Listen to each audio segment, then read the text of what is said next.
Class, तो हम लोग अपना चैप्टर नंबर 9 सॉइल पढ़ रहे थे।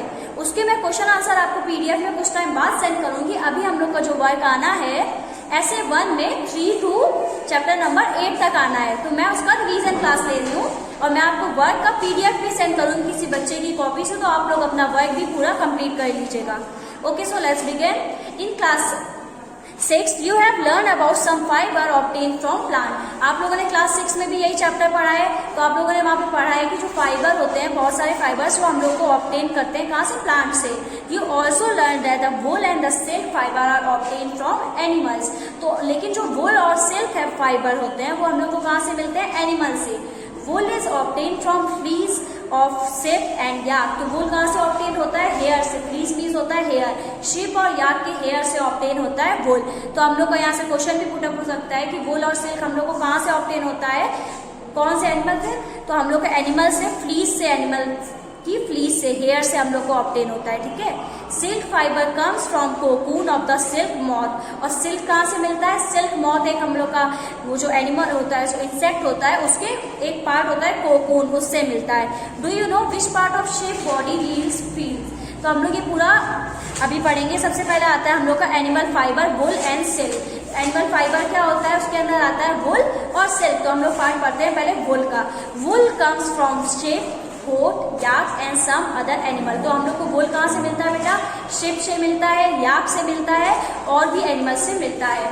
These wool yielding animal wear hair on their body।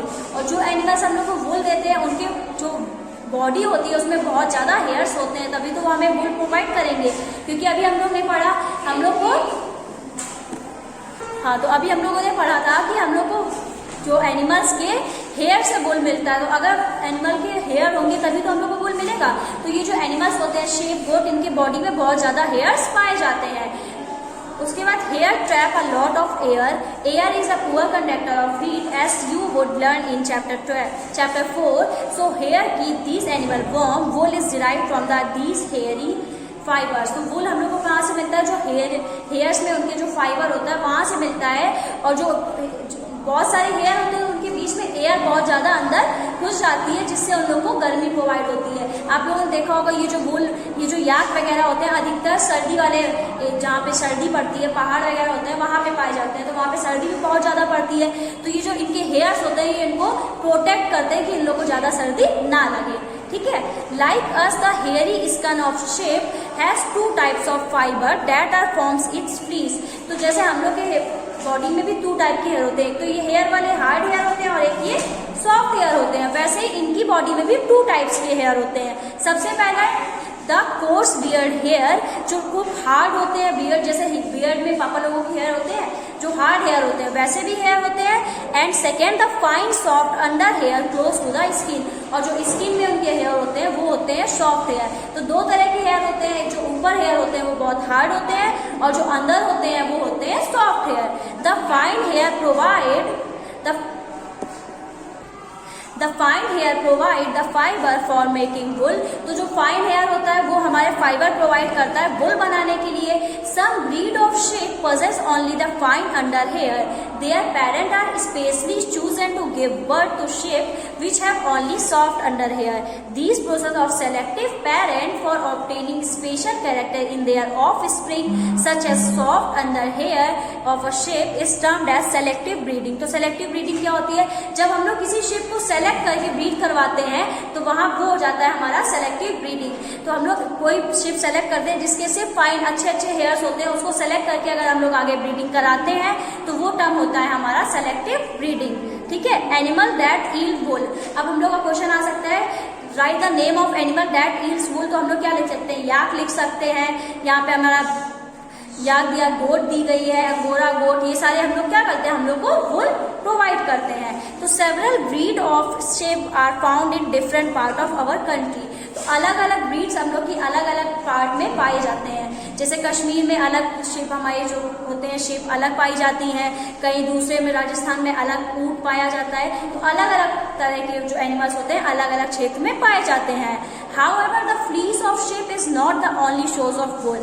तो wool commonly available in the market is sheep wool. जो हम लोग की मार्केट में जो वूल हम लोग को मिलता है वो भी हमारा कौन सा वूल होता है, शिप वाला वूल होता है। ठीक है, yak wool is common in Tibet and Ladakh. अब यहाँ से हम लोग का क्वेश्चन आ सकता है, हम लोग का याक वूल कहाँ पे कॉमन है, तो कहाँ पे कॉमन है, तिब्बत और लद्दाख में। ठीक है, mohair is obtain from angora goat found in hilly region such as Jammu and Kashmir. तो जम्मू और कश्मीर में कौन सी गोट पाई जाती है, अंगोरा गोट। ठीक है, wool is also obtain from goat hair. The under fur hair of Kashmiri goat is soft. जो फर हेयर होते हैं, अंदर वाले हेयर्स होते हैं कश्मीरी में जो गोट पाई जाती है वो बहुत सॉफ्ट होते हैं। It is woven into fine shawls called pashmina shawl. तो वही जो फाइन जो सॉफ्ट हेयर होते हैं कश्मीरी अंगोरा गोट के, उससे हम लोग क्या बनाते हैं, शॉल्स बनाते हैं, जिनको हम लोग बोलते हैं पाशमीना शॉल्स। तो ये भी पूछ सकता है कि पाशमीना शॉल हम लोग कौन से वूल से बना रहे हैं, तो हम लोग को कहाँ से वूल मिल रहा है, अंगोरा गोट से। जो कश्मीरी अंगोरा गोट है उनसे जो हम लोग को वूल मिल रहा है, उससे हम लोग क्या बना रहे हैं, पाशमीना शॉल्स बनाते हैं। ठीक है, the fur on the body of camel is also use as वूल।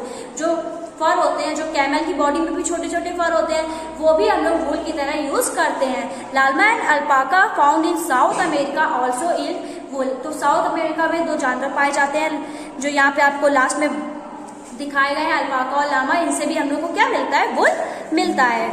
ठीक है, अब उसके आगे हम लोग आते हैं from fibres to wool. Fibre से वूल कैसे बनता है, for obtaining wool sheep are rear. Wool बनाने के लिए हम लोग क्या करते हैं, शिप को रियर करते हैं, शिप से उनकी परत को हटाते हैं। Their hair is cut and process into the wool. जो शिप के हेयर होते हैं उनको कट करते हैं और उसको फिर प्रोसेस करते हैं वूल बनाने में। Let us learn about this process. अब हम लोग इस प्रोसेस के बारे में पूरा पढ़ते हैं।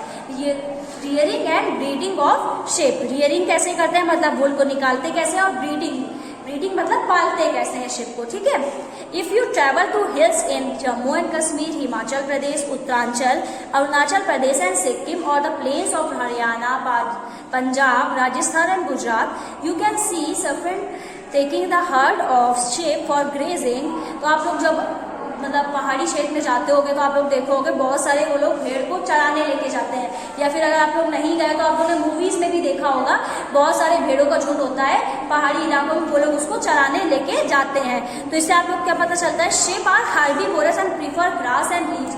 जो शिप होती है वो हमारी हार्बीवोरस होती है, शाकाहारी होती है, और क्या खाती है, लीव्स खाती है और ग्रास खाती है। ठीक है, पत्तियां और घास खाती हैं। Apart from grazing sheep, rear are also feed on the mixture of pulse, corn, jowar, oil cakes left after taking out oil from seed and minerals in winter. Sheep are kept indoor and fed on leaves, grain and dry fodder. तो सर्दियों में हम लोग क्या करते हैं, ship को घर के अंदर रखते हैं वो लोग, और वहाँ पे उनको ग्रेस और प्रोवाइड करते हैं। और उसके अलावा मतलब जो ग्रास वो लोग बाहर चराने लेके जाते हैं, उसके अलावा उन लोग को वो ज्वार भी देते हैं, जो छोटे छोटे ग्रेन्स होते हैं, पल्स होते हैं, ये सब भी उनको प्रोवाइड करते हैं। ठीक है, sheep are reared in many parts of our country for wool. Sheep को हम लोग बहुत सारे, जो हमारी कंट्री है उसके बहुत सारे पार्ट में हम लोग शिप को पहले पालते हैं, फिर उसको किस लिए पालते हैं कि हम लोग को वूल मिले उससे, इसलिए हम लोग बहुत सारे अलग अलग पार्ट्स में अपनी कंट्री के शिप को पालते हैं। फिर अब देखो आपको एक नीचे चार्ट दिया गया, वहाँ पे अलग अलग ब्रीड के नाम दिए गए हैं और उसकी कैसे क्वालिटी ऑफ वूल मिलता है और कहाँ पे वो पाई जाती है। तो ये लोग आप अपने मन से रीड कर लेना टेबल कि कौन, सबसे पहले आपको दिया गया लोही, उससे गुड क्वालिटी वूल मिलता है और कहाँ पाई जाती है, राजस्थान एंड पंजाब। तो ये आप लोग अपने मन से रीड कर लेना। ठीक है, उसके बाद हम लोग आप लोग पढ़ेंगे अब प्रोसेसिंग फाइबर इनटू वूल। फाइबर से वूल कैसे बनता है, कितने स्टेप्स में बनता है और कैसे फाइबर से वूल बनता है। The wool which is used for knitting sweater or for weaving shawls is the finished product of a long process which involves the following steps. वो वूल जिससे हम लोग स्वेटर को बुनते हैं या फिर शाल बनाते हैं, वो एक बहुत लॉन्ग प्रोसेस से मिलता है हम लोग को। कैसे प्रोसेस होता है, सबसे पहले step 1, the fleece of ship along with a thin layer of skin is removed from its body. Fleece मतलब जो हेयर होते हैं शिप के, हम लोग क्या करते हैं, पहले उसको रिमूव करते हैं, हटाते हैं उससे। The process is called sharing. उस प्रोसेस को हम लोग क्या बोलते हैं, शेयरिंग। तो यहाँ से आपकी डेफिनेशन भी पूछ सकते हैं, शेयरिंग क्या है। तो the fleece of ship along with a thin layer of skin is remove from the body. जब हम लोग थिन लेयर जो बॉडी में होती है फ्लीस की मतलब जो हेयर की शिप की थिन लेयर होती है, जब उसको रिमूव करते हैं वो हमारा प्रोसेस क्या होता है, सीयरिंग प्रोसेस होता है। उसके बाद machine similar to those used by barber are used to shave off hair. जो मशीन है जो बार्बर हमारा यूज करता है, कैंची या फिर जो अस्त्रा यूज करता है, वही हम लोग उसमें यूज करते हैं। This enable sheep to survive without their protective coat of hair. तो क्या अगर हम लोग उसकी जो हेयर हटा देते हैं, अभी हम लोग ने पढ़ा कि वो ठंडे इलाके में रहते हैं तो हेयर उनको प्रोटेक्ट कर रहे हैं, अगर हम लोग हटा देते हैं तो क्या उन लोग को ठंडी लगती है? तो ऐसा नहीं होता है, वो लोग सर्वाइव कर लेते हैं, क्योंकि हम लोग रियरिंग करते हैं वो अधिकतर गर्मी के मौसम में करते हैं, क्योंकि जब तक गर्मी से सर्दी आएगी वापस से उन लोग के फर निकल आएंगे और वो लोग आराम से सर्वाइव कर पाएंगे। तो जो हम लोग रियरिंग करते हैं वो हमेशा गर्मी के मौसम में करते हैं, जिससे उन लोग को सर्वाइव करने में कोई प्रॉब्लम ना हो। ठीक है, उसके बाद जब हम लोग क्या the upper most layer of the skin is dead. जो ऊपर वाली स्किन होती है वो क्या होती है, उनकी एकदम बेजान होती है। Also the hair of sheep grow again. और फिर से क्या होते हैं, शिप के हेयर अगेन ग्रो हो जाते हैं। ठीक है, और इसमें कोई उनको हार्म नहीं पहुंचाते हैं। जैसे हम लोग के हेयर स्कर्ट होता है, हम लोग कोई हार्म नहीं होता है, तो इजिली वो लोग आराम से उसको निकाल लेते हैं, उसमें कोई शिप को हार्म नहीं होता है। स्टेप 2 क्या होता है, the sheared skin with hair is thoroughly washed in tank to remove grease dust and dirt. अब जैसे हम लोग के बालों में भी बहुत सारे डस्ट हो जाता है, तो वैसे उनके बालों में भी डस्ट हो जाएगा, तो फिर उसको बड़े बड़े टैंक्स में डाल के जो हम लोग ने फ्लीज जो हेयर निकाले हैं उनको धुलाई करते हैं हम लोग अच्छे से। This is called scoring. इसको हम लोग क्या बोल रहे हैं, स्कोरिंग बोल रहे हैं। ठीक है, जब हम लोग उस वॉश कर रहे हैं उस हेयर को, तो वो प्रोसेस हमारा है scoring. Now a days scoring is done by machine. इस टाइम हम लोग ये प्रोसेस मशीन से भी करने लगे हैं। ठीक है, उसके बाद स्टेप 3 क्या है, after scouring sorting is done. Sorting means क्या होता है, the hairy skin is sent to the factory where hair of different texture are separated और सॉर्टेड। अब हेयर भी अलग अलग तरह के होंगे, तो अलग अलग तरह को अलग अलग हम लोग क्या करते हैं, सेपरेशन करते हैं, अलग अलग कर देते हैं। जैसे जो बड़े हैं, छोटे हैं, ब्लैक, ब्राउन, अलग अलग कलर के भी हैं, तो उनका क्या करते हैं, सेपरेशन करते हैं। फैक्ट्रीज में जाके वो अलग अलग हो जाते हैं। ठीक है, उसके बाद ये हमारा स्टेप 3 है, जिसको हम लोग स्टेप 3 है हमारा सॉर्टिंग। जब हम लोग किसी चीज को सेपरेशन कर रहे हैं तो वो हमारा हो जा रहा है सॉर्टिंग। ठीक है, स्टेप 4 है हमारा the small fluffy fibre called burrs. जो छोटे छोटे बर होते हैं are picked out from the hair. These are the same वर्ड which some time appear on your sweater.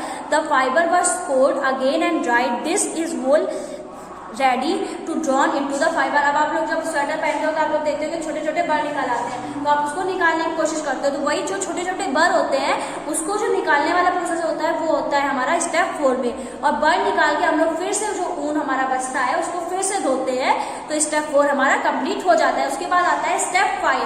The fibre can be dyed in various colour as the natural fleece of sheep and goats is black, brown और white. अब देखो जो हमारी गोट होती है वो black होती है, तो ब्राउन या तो व्हाइट। अब ब्लू या रेड ग्रोथ तो आप लोगों ने देखा नहीं होगा, ऐसे कलर की तो नहीं होती, लेकिन ऊन तो ऐसे कलर का होता है। हम लोग स्वेटर तो हर कलर के पहनते हैं, तो जो हम लोग को ऊन मिलता है उसको हम लोग डाई करते हैं, अलग अलग कलर में डाई करते हैं, तो वो होता है हमारा स्टेप 5।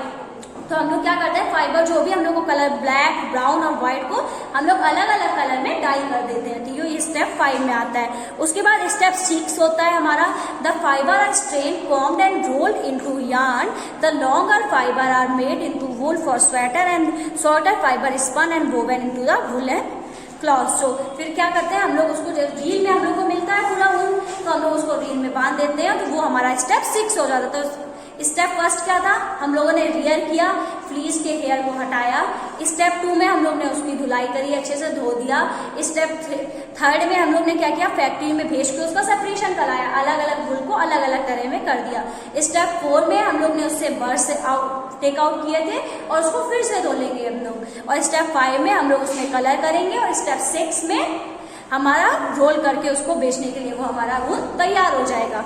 उसके बाद हम लोग का नेक्स्ट टॉपिक है सिल्क। ये हम लोग नेक्स्ट क्लास में पढ़ेंगे। हम लोग का पूरा ऊन वाला जो वूल वाला पार्ट है वो हम लोग का कंप्लीट हो गया है। Thank you class.